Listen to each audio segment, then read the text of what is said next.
Kung ganito, alin ang tahanan ng demonyo? Iglesia Katolika. Sino nagsabi? Sila Juan Trinidad, sina Cardinal Gibbon? Sino nagtuturo ng aral ng demonyo? Iglesia Katolika. Ano ang aral ng demonyo? Bawal na mag-asawa. Ang narinig niyo ay busis ni Felix Manalo mismo. Busis ni Felix Manalo ang founder sa Iglesia ni Cristo, kung saan, bakit yung mga kaanib nila galit na galit sa simbahang Katoliko at gustong pabagsakin at grabing pamimersonal dahil mula pa noon, grabe talaga ang banat ni Felix Manalo sa Iglesia Katolika. Kaya nga, di tayo magtaka kung si Father Darwin tinawag na ano daw? Ang paring Sigitgano ay sa demonyo. Bakit ko sinabing magdaraya ka? Yan, grabe ang pamimersonal. At si Cesar Sinita yan. At dito din sa akin, Palagay ko ito si Wendell Talimong wala nang pag-asa ito. Pero hindi ko naman hinahatulan to. pero sasagutin natin mga kapatid, yung mga ginagamit na pang-chap-chap nila na mga aklat sa kanilang atake sa pananampalatayang Katoliko. Ipanalangin po natin sila, lalo na sa mga conversion, sa mga unbelievers. Samahan niyo ako. Kasi umalingan, pag palaging inulit-ulit ay magmukha talagang katotohanan para sa ating mga kapatid na kulang ang kaalaman. Ang pagkadaya ay maranasan sa iba't ibang paraan. Pero napakasakit pag madaya tayo sa pananampalataya. Dahil nanganib pati ang ating kaluluwa. Viva Cristo Rey! Pro Dio et Ecclesia! Kumusta? Welcome. Ako ang inaatasan ngayon sa punto por punto, mga kapatid, na magtalakay kaugnay sa mga banat sa ating mga kapatid sa iba yung pananampalataya, lalo na sa Iglesia ni Cristo. Narinig nyo naman si Felix Manalo, grabe, no? Imagine, pinatunayan ni Cardinal Gibbons, paring Cardinal Katoliko, ni Enrique Demon, paring Katoliko, na ang Katoliko ay sa demonyo. Pari pa daw umano ang nagpatunay. Inaniyahan natin ang ating mga suking taga-subaybay. Huwag kalimutang pindutin ang ating like sa live. At huwag din kalimutang mag-subscribe sa mga bago pa lang at pindutin ang bell button para updated kayo, mag-comment at i-share ninyo. Kumusta sa lahat na mga sumusubaybay? Muli ito yung lingkod, Brad Wendell Talibong sa Catholic Faith Defenders National Office, mga kapatid.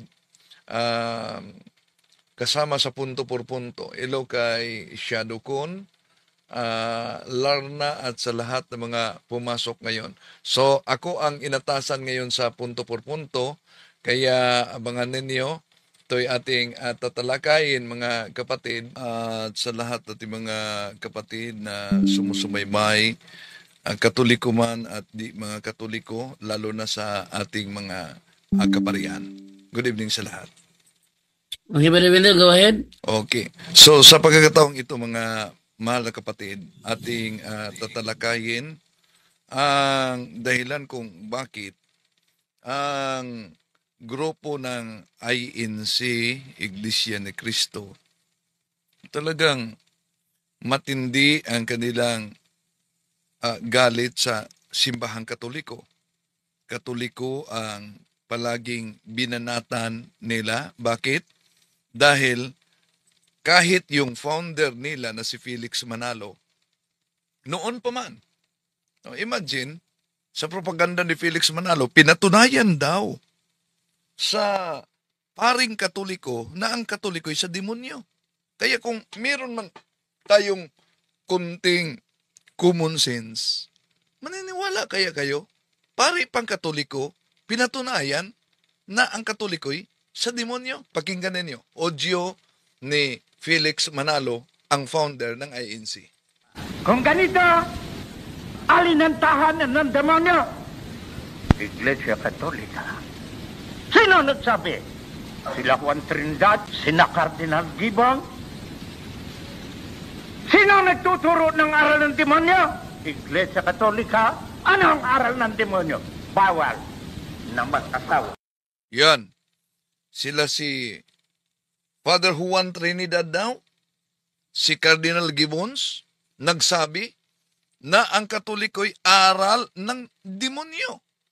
O so kung yung mga inosinteng Katoliko, mga kapatid, mapauo talaga nitong propaganda nila ni Mr. Felix Manalo sa Iglesia ni Cristong 1914, mga kapatid. Kaya di tayo magtaka kung bakit grabe talaga ang kanilang banat, grabe talaga ang kanilang tuligsa. Bakit? Una, kahit si Father Darwin, binanatan din. Ramdaman mo talaga ang parang galit sa simbahang Katoliko at sa mga nasa simbahang Katoliko. Ang paring Sigitgano ay sa demonyo. Bakit ko sinabing magdaraya ka? Ang dami mong kasinungalingang Yan. Daming mga kasinungalingang ginagawa daw at banat din sinita sa akin. Palagay ko ito si Wendell Talimong wala nang pag-asa ito. Pero hindi ko naman hinahatulan to. Kasi halatang halata, kitang-kita yung kanyang pagdaraya. Yan. Grabe ang mga atake nila, personal na. Sinagot lang natin, mga kapatid, yung nauna nilang banat sa pananampalatayang Katoliko. At kung sasagutin natin, yon, personal attack na. Isa sa mga paulit-ulit na banat ng mga INC sa pananampalatayang Katoliko, mga kapatid, na ang Katoliko'y sa demonyo. Bakit sa demonyo? Una, ginagamit nila yung mabasa sa 1 Timoteo Kapitulo. Ito po, ang ginagamit nila palagi. Kaya nga po, alang-alang sa lahat ng mga sumusubaybay sa atin, kapatid na Rene, basahin natin sa Biblia. Kung may binabanggit man po sa Biblia at talaga namang meron, ukol sa pagbabawal ng pag-aasawa, yun po ba'y kaninong aral? Aral po ba ito ng Panginoon Diyos? Tinityak natin, kapatid na Michael. Aral yan ng kalaban ng Diyos. Kaya ang sumusunod sa aral na yan, ang sinusunod nila, ang kalaban ng Diyos.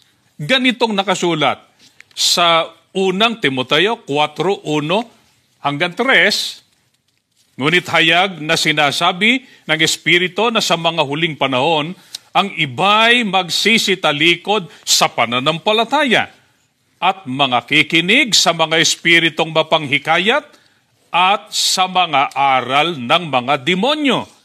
Sa talata 3, na ipinagbabawal ang pag-aasawa at ipinag-uutos na lumayo sa mga lamangkati na nilalang ng Diyos upang tanggapin na may pagpapasalamat ng mga nagsisisampalataya at nangakakaalam ng katotohanan.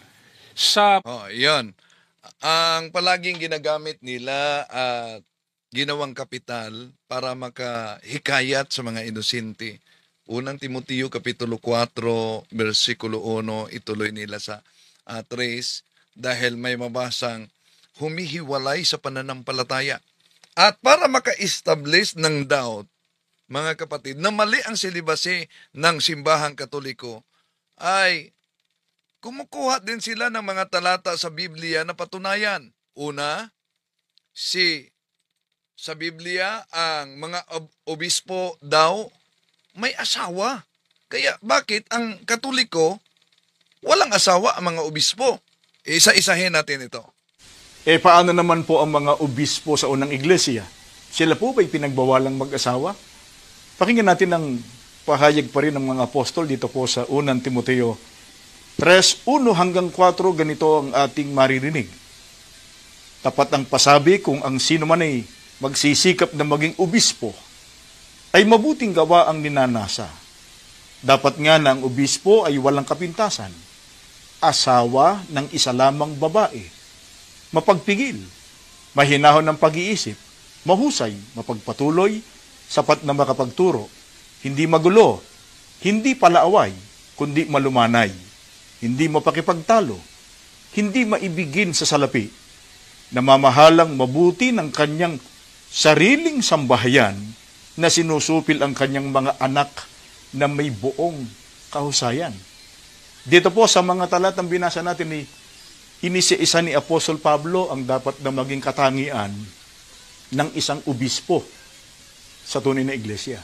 Ang sabi rito, dapat ng obispo ay walang kapintasan, asawa ng isa lamang babae, dapat anyang namamahalang mabuti ng kanyang sariling sambahayan. Ano po ang ipinakikita lamang dito? Mga kaibigan ng mga obispo sa unang iglesia ay mga taong ni asawa. Una, ang ginamit nila na talata na ang mga obispo sa unang iglesia ay may asawa, wala po tayong tutol, mga kapatid. Bakit? Dahil sa palagi nilang paggamit sa aklat na siya ang inyong pakinggan, ang aral katoliko at ang pananampalataya ng ating mga ninuno ni James Cardinal Gibbon sa pahina 396, meron silang iniwasan. Ang iniwasan nila ay ito ang nakasulat, kung pansinin ninyo mga mahal na kapatid, ang nakasulat ng mga unang araw ng iglesia. Dahil sa kadalangan ng mga may bukasyon sa hanay ng mga walang asawa, ang mga lalaking may asawa ay tinatanggap sa pagpapare. Datapuat, sila'y inuutosang na mamuhay ng hiwalay sa kanilang mga asawa pagkatapos na sila'y maordinan, gaya ng ating mababasa sa iba't ibang kanon. Iyon ang inawasan nila para sabihin nila na mula pa sa early Christians, ang celibacy ay practice na. Una, optional ang celibacy noon.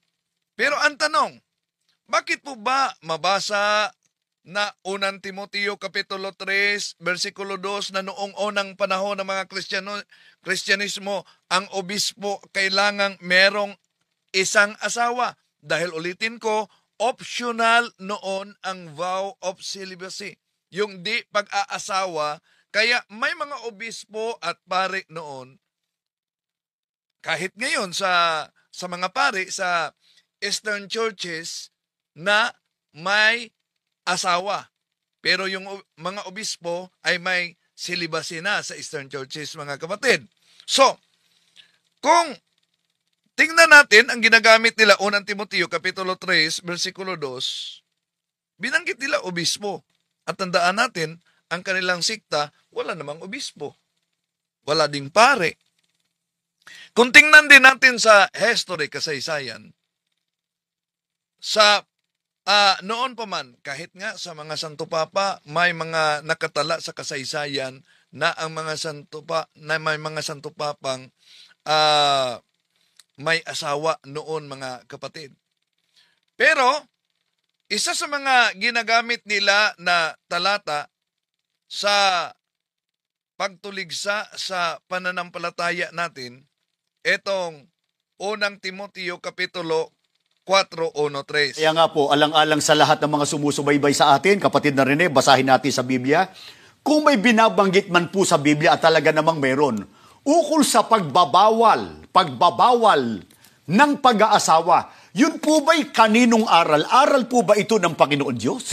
Tinityak natin, kapatid na Michael. Aral yan ng kalaban ng Diyos.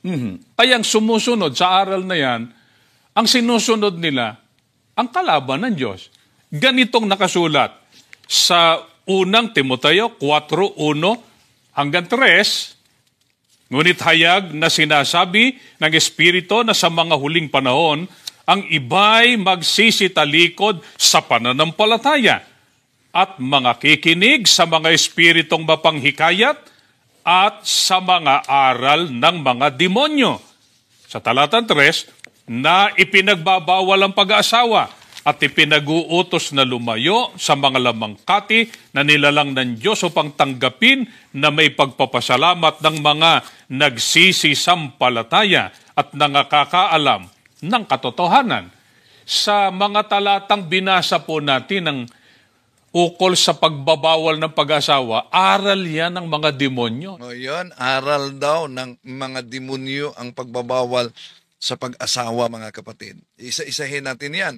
At para iugnay nila ang silibasi, ginagamit nila itong aklat na pananampalataya ng ating mga ninuno ni James Cardinal Gibbons, at ito ang kanilang binasa. Ang pamagat nito ang pananampalataya ng ating mga ninuno. Ang aklat na ito ay sinulat ng Cardinal, James Cardinal Gibbons. Siguro po, pinakamaganda, ipakita natin yung mismong larawan ng Cardinal doon sa first page ng nasabing aklat. Etong kanyang larawan, tinagalog po ito ni Rufino Alejandro. Meron po itong mga kaukulang pagpapatibay. May nihil obstat, may imprimatur, makatwid, official na aklat ito ng Iglesia Katolika. Opo. Ang babasahin po natin ay pahina 396. Ang disiplina ng Iglesia, ang tinutukoy, Iglesia Katolika, ay ipinatupad buhat pa sa pasimula sa pamamagitan ng pagbabawal sa mga saserdote. Ang tinutukoy ng saserdote, mga pare, na mag-asawa pagkatapos na sila'y maordinan. At maliban dyan, mga kapatid, dahil sa naturang talata, kung pansinin ninyo, may sinabi din sa karugtong na ipinag-uutos na lumayo sa mga lamangkati o karne. At gagamitin din nila itong aklat na ito na ang pamagat ay siya ang inyong pakinggan, ang aral katoliko, para idugtong-dugtong nila sa pahina 139 sa naturang aklat. Ito po ang nakasulat. Ang ikalawang utos sa Santa Iglesia Katolika ay ang maggayuno at huwag kumain ng anumang lamangkati o karne sa mga araw na ipinagbabawal niya. Kaya, sa paggamit nila sa mga aklat na ito, mga kapatid, na binanata nila talaga ang pananampalatayang Katoliko, idugtong pa nila, inaamin ng otoridad Katoliko na ang simbahang Katoliko galing talaga sa demonyo. Pakinggan natin paano minadjik ni Barba gamit ang aklat, How Did the Catholic Church Start? Kaya mga CFD, dapat alam ninyo ito. Pero ang mastermind, matuturo sa inyong libro, gusto na po, they altogether fantastic to say that the remote beginning, they altogether fantastic to say that the remote beginning of the Catholic Church go back to the horrible day when Lucifer, yung yawa. Yan. So, anong napansin ninyo, mga kapatid? Pagbasa ni Parba dito, ang napansin ninyo, ito po ang pagbasa niya. So, tingnan niyo paano minadjik. Matuturo sa inyong libro, gusto na po, they altogether fantastic to say that the remote beginning, they altogether fantastic to say that the remote beginning. So, the altogether fantastic to say that the remote beginning. Pero alam nyo ba, isang oring pandaraya ito. Bakit? Mga mahal na kapatid. Dahil kung tingnan natin, ito kasi ang nakasulat. Pansinin niyo. At iniwasan. Iniwasan talaga. It is not altogether fantastic to say. Pansinin niyo it is not altogether fantastic to say that the remote beginnings. Pero pakinggan ninyo, Paano niya binasa? Pinagchap-chap ang Aklat Katoliko. At tugon sa inyong libro, gusto na ko, they altogether fantastic to say that the remote beginning. So napansin niyo ba ang nakasulat? It is not altogether fantastic to say. Paano niya binasa? At tugon sa inyong libro, gusto na ko, they altogether fantastic to say that the remote beginning. Saan mabasa dito ang di altogether fantastic to say? Walang mabasang di altogether. Ang nakasulat, it is not altogether. Pero ang pagbasa niya, at tugon sa inyong libro, gusto na ko, they altogether fantastic to say that the remote beginning. They altogether fantastic to say that the remote beginning of the Catholic Church go back to the horrible day when Lucifer yuyawa flam against heavens. Mati Master Mike. yan. Kaya mag-ingat talaga sa ganitong di all together.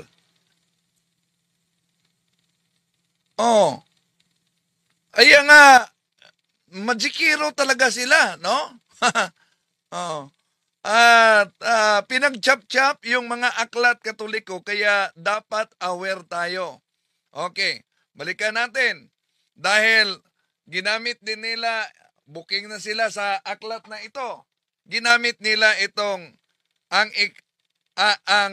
aklat na ang pamagat siya ang inyong pakinggan, ang Aral Katoliko, pahina 139, na ang nakasulat, ang ikalawang utos ng Santa Iglesia ay mag-ayuno at huwag kumain ng anumang lamang kati o karne sa mga araw na ipinagbabawal niya.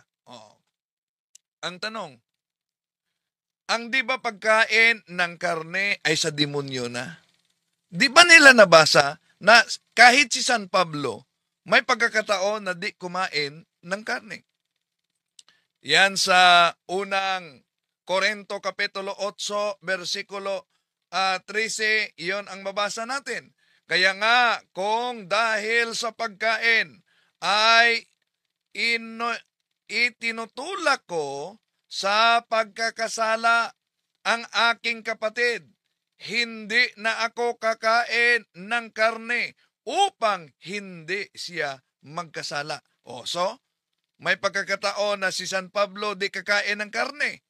Kaya, ang paggamit ng mga ministro ni Felix Manalo sa Aklat Katoliko, mga kapatid, at master talaga sila sa paggamit dito. Bakit master sila sa paggamit?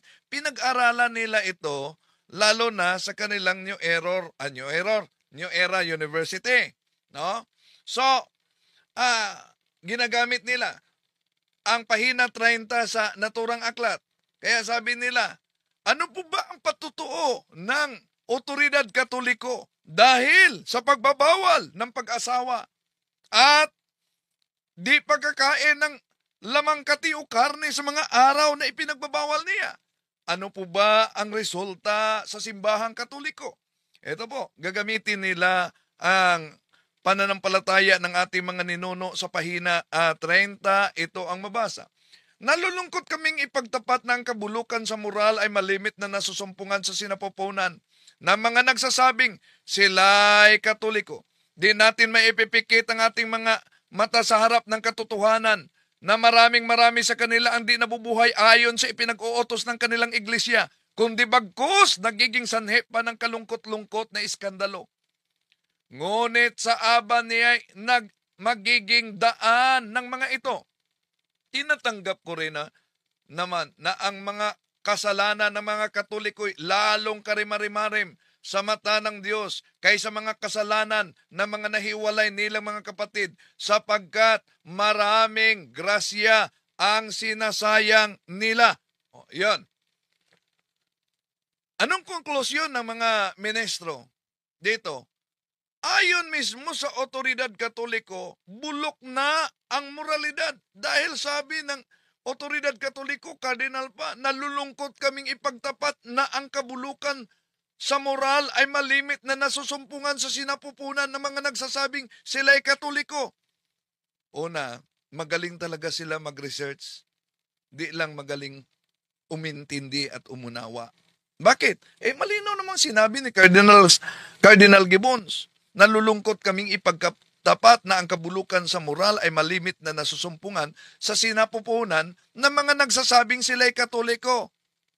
Di natin maipipikit ang ating mga mata sa harap ng katotohanan na marami sa kanila ang di nabubuhay ayon sa ipinag-uutos ng kanilang iglesia. Bakit nagiging bulok? Hindi dahil sila'y Katoliko, dahil hindi sila namumuhay ayon sa ipinag-uutos ng Iglesia Katolika. Pero, anong iniwasan nila? Ito po ang iniwasan nila, mga mahal na kapatid.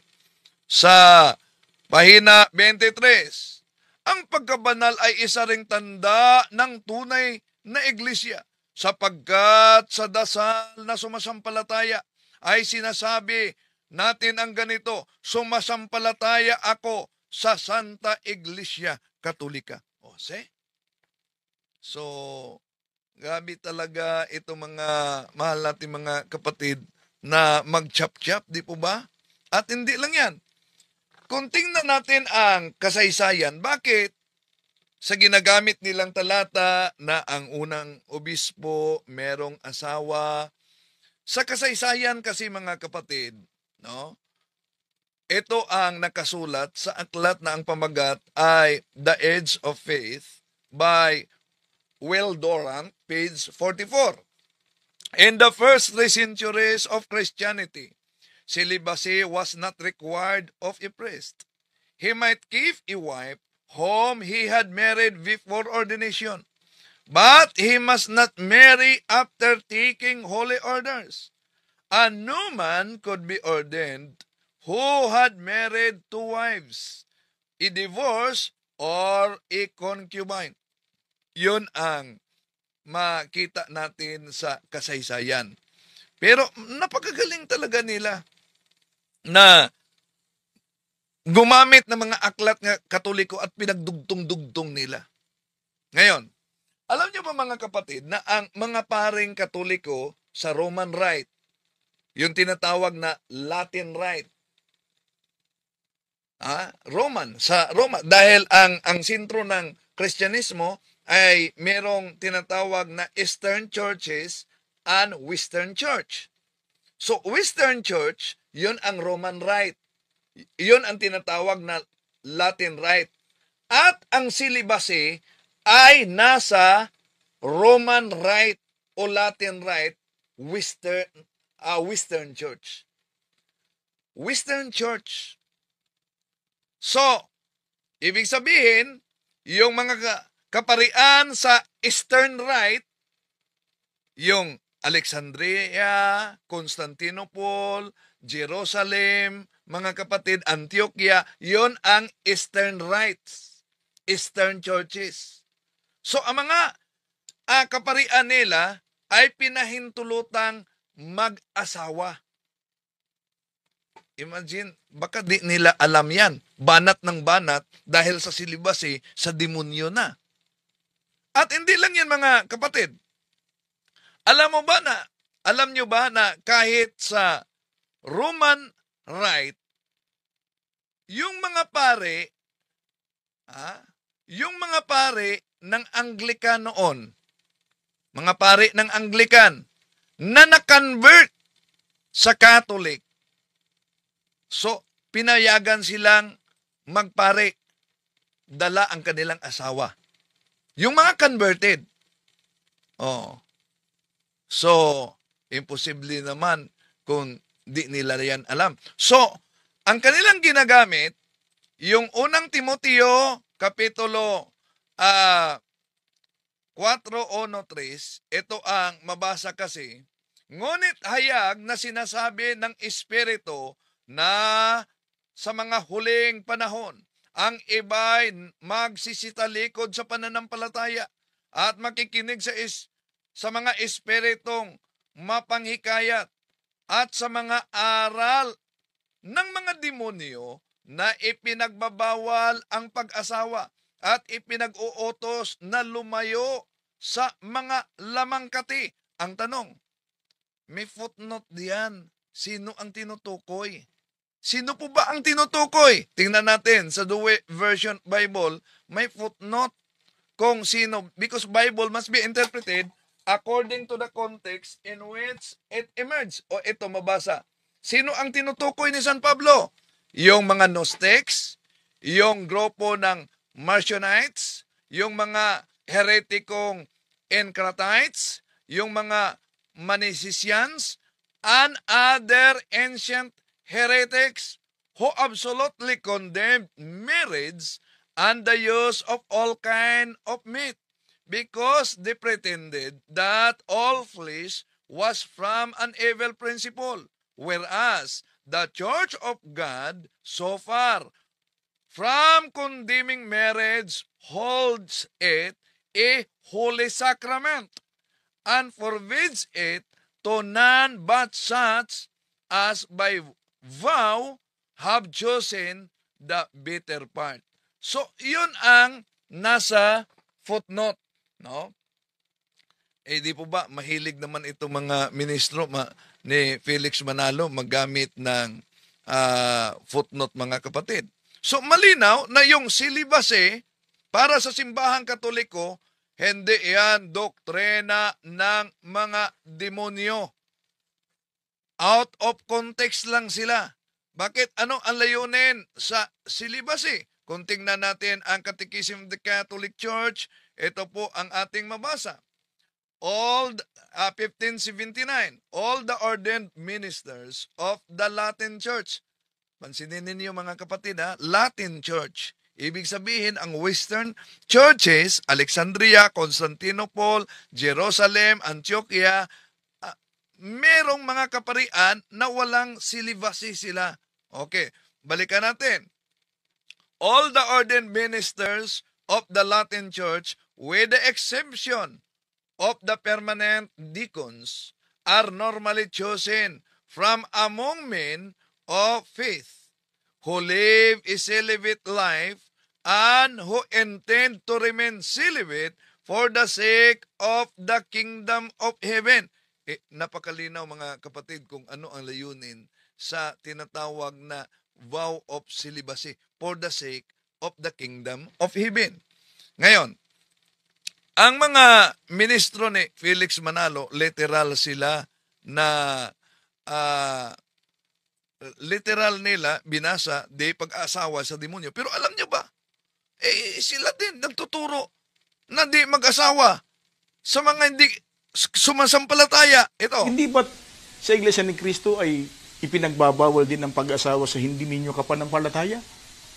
Mga kaibigan, kung may pagbabawal man ng pag-aasawa sa Iglesia ni Cristo, hindi po ang bawal ay yung pag-aasawa per se. Ang pagbabawal po sa Iglesia ni Cristo ng pag-aasawa sa hindi kapananampalataya. Yun. Ipinagbabawal nila ang di pag-aasawa sa hindi kapananampalataya. Ngayon, balikan natin mga kapatid, no? Yung sinabi nila sa naturang talata na unang Timoteo 4:1-3 na hindi pag-asawa ay sa demonyo. So kung literal ang kanilang interpretasyon na hindi pag-aasawa ay sa demonyo, abay, nakalimutan ba nila na ang Diyos mismo may bahagi sa kasulatan na nagsabing, si Yahweh, huwag kang mag-aasawa o magkaroon ng anak. Utos ni Yahweh, utos ng Diyos. Saan yan? Nasa Jeremias Kapitulo 16, 1-2. Eto mabasa natin, muling nagsalita sa akin si Yahweh. At ang sabi, huwag kang mag-aasawa o kaya'y magkakaanak sa lupaing ito. Kung ang di pag-asawa ay sa demonyo, ibig po ba sabihin na ang Diyos ay nagturo na aral ng demonyo? Kaya dito, malalaman natin mga kapatid na hindi lahat na pagbabawal sa pag-asawa ay saklaw sa unang Timoteo Kapitulo 4, versikulo 1 hanggang 3, dahil ang Diyos mismo sa talatang Jeremias Kapitulo 16, 1-2 ay may pagbabawal sa pag-asawa, at kung may pagbabawal siya, may dahilan yon. Ganon din ang mga pare sa simbahang Katoliko, na kung hindi man nag-aasawa ang ating mga kaparian sa Roman rights, mga kapatid, may dahilan yon. At ano ang dahilan?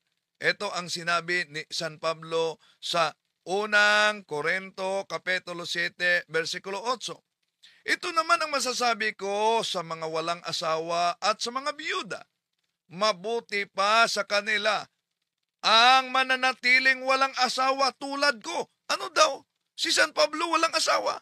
E di kung ang interpretasyon ng mga INC, andi, pag-aasawa ay sa demonyo. Ibig ba sabihin, si San Pablo na siya ang may sulat sa unang Timoteo Kapitulo 4, 1 at diretso sa 3, mga kapatid, sa demonyo din dahil wala siyang asawa. Ano pa ang sabi ni San Pablo?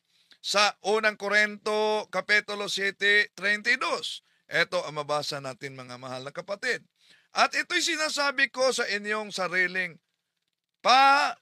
kapakinabangan, hindi upang alisin ko ang inyong kalayaan, kundi dahil sa bagay na nararapat, at upang kayo'y maglilingkod sa Panginoon ng walang abala. Ano daw ang dahilan?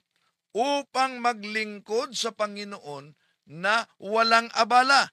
Kaya, ano ang kanyang sabi sa unang Korinto 7, 32-34? Malinaw ang sabi ni San Pablo, nais kong mailayo kayo sa mga alalahanin sa buhay. Ang pinagkakaabalahan ng lalaking walang asawa ay ang mga gawaing ukol sa Panginoon, kung paano niya mabibigyan ng kaluguran ang Panginoon. Ngunit, ang pinagkakaabalahan ng lalaking may asawa ay ang mga bagay ng sanlibutan ito, kung paano niya mabibigyang kaluguran ang kanyang asawa. Dahil dito'y hati ang kanyang malasakit. Gayon naman, ang pinagkakaabalahan ng isang babaeng walang asawa o isang dalaga ay ang mga bagay ukol sa Panginoon, sapagkat nais niyang maitalaga ang kaniyang katawan at espiritu sa Panginoon. Subalit, ang pinagkakaabalahan ng babaeng may asawa ay ang mga bagay ng sanlibutan ito, kung paano niya mabibigyang kaluguran ang kaniyang asawa. Nakita niyo ba? Pero etong bahagi sa kasulatang ito, sigurado talaga, mga kapatid, na iniiwasan nila.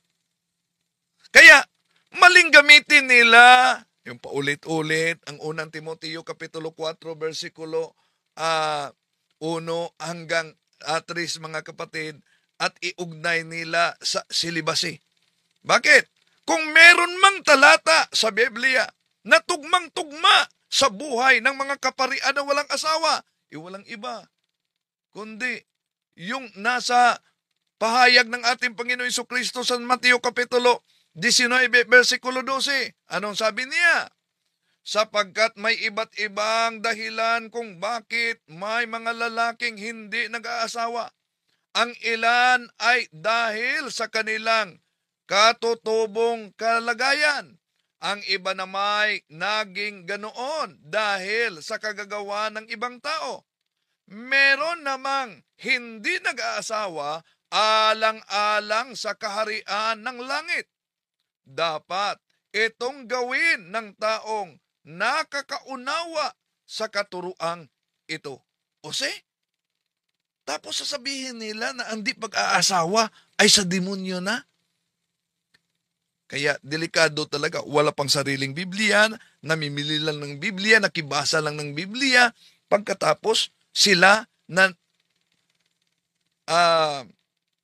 nangungopya ay nagiging tama na. Balikan natin ang salita ng Diyos, Biblia, mga kapatid, sa San Mateo Kapitulo 19:12.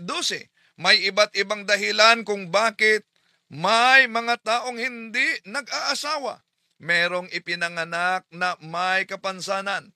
Ang iba na may sinadyang kapunin ng ibang tao. At ang iba'y pinili nilang hindi mag-aasawa alang-alang sa kaharian ng langit. Ang sinumang may kayang tumanggap sa aral na ito, dapat niya itong tanggapin. Napakalinaw na aral yan ng ating Panginoon Jesucristo. Sino man ang makatanggap at ano ang layunin sa vow of celibacy. Balikan natin si San Pablo sa unang Korinto 7:32. Nais kong mailayo kayo sa mga alalahanin sa buhay. Ang pinagkakaabalahan ng lalaking walang asawa ay ang mga gawaing ukol sa Panginoon, kung paano niya mabibigyan ng kaluguran ang Panginoon. Napakalinaw, mga mahal na kapatid, ang nakasulat sa Biblia. Kaya mag-ingat talaga sa ganitong mga propaganda ng ating mga kapatid. Kaya tugma at natupad talaga sa mga pari at sa mga madre yung San Mateo Kapitulo 19, versikulo 12 at ang unang Korinto Kapitulo 7, versikulo 32. Sa Diyos talaga, mga kapatid, ang di pag-aasawa o celibacy sa mga pari at sa mga madre natin. At hindi lang yan. Kung tingnan natin ang mabasa sa Pahayag Kapitulo 14, versikulo 4, ito ang mabasa natin. Ito ang mga lalaking nananatiling malinis at hindi nagkaroon ng anumang kaugnayan sa mga babae. Sumusunod sila sa kordero saan man sila nagpunta. Sila'y tinubos mula sa buong sangkatauhan bilang mga unang handog sa Diyos at sa kordero. Napakalinaw ang nakasulat sa Pahayag 14:4, mga kapatid. Ano daw? Mga lalaking hindi nagkaroon ng anumang kaugnayan sa mga babae. Sila ay sumusunod sa yapak. Sino? Sa kordero. Sino yung kordero? Ang ating Panginoon Jesucristo. Ano ang status ng ating Panginoon Jesucristo? Walang asawa. At ano pa ang sabi? Pinili sila mula sa mga tao para handog sa Diyos. Tanong, sino ang mga iyon? Hindi pwedeng mga pastor yan. Dahil ang mga pastor may asawa. May kaugnayan sila sa mga babae. Hindi din pwedeng mga ministro ni Felix Manalo yan. Dahil ang mga ministro may asawa. Nagkaroon din sila ng kaugnayan sa babae. Sino ba ang tinutukoy? Walang iba, kundi ang mga kaparian ng simbahang Katoliko. At kung susuriin nating mabuti, napakalayo, mga kapatid. Ang out of context talaga sila. Bakit? Ito, pansinin ninyo. Ngunit hayag na sinasabi ng Espiritu, sa mga huling panahon, ang iba'y magsisatalikod sa pananampalataya. Ano daw? Sa huli panahon, ang iba'y magsisatalikod sa pananampalataya. Alam naman, ang Katoliko ang tinutukoy na sinasabing ang ilan, some, ang ilan. Ilan lang ba tayo? Di pa ba napakaraming kaanib sa simbahang Katoliko sa buong mundo? Ang nakasulat, ang ilan. O doon pa lang, bagsak na. At alang naman na ang simbahang Katoliko ang tinutukoy. Anong nakasulat? In later times, sa huling panahon. Bakit? Di po ba alam nyo, ang kasaysayan ng simbahang Katoliko, almost 2,000 years. Sa The New Book of Knowledge Encyclopedia, volume 16, page 287, the history of the Roman Catholic Church started as history in Jerusalem almost 2,000 years ago, as the original disciples of Jesus Christ gathered in the upper room, awaiting for the Holy Spirit to come. The day in which the Holy Ghost came is the birthday of the Catholic Church. See? Kaya, out of context talaga ang ating mga kapatid sa paggamit nila. At ating sinagot yan, punto por punto, dahil alam niyo naman, ang kasinungalingan, pag ito'y inulit-ulit, magbukha talagang parang katotohanan, lalo na sa ating mga kapatid na kulang ang kaalaman. At dahil booking sila, iyon na, wala nang ibang ginagawa, puro pamimersonal na lang sa INC Vlogger. Palagay ko ito si Wendell Talibong wala nang pag-asa ito. Pero hindi ko naman hinahatulan to. At kaugnay naman kay Father Darwin, Ang paring si Gitgano ay sa demonyo. Bakit ko sinabing magdaraya ka? iyon. Ipagdasal natin sila mga kapatid. Ipagdasal natin ang ating mga kapatid sa ibayong pananampalataya na mamulat sila sa katotohanan, mga kapatid. Tandaan natin, ang pagkadaya ay maranasan sa iba't ibang paraan. Pero napakahirap pag madaya tayo sa pananampalataya. Nanganganib pati ang ating kaluluwa. To make his message known is our responsibility.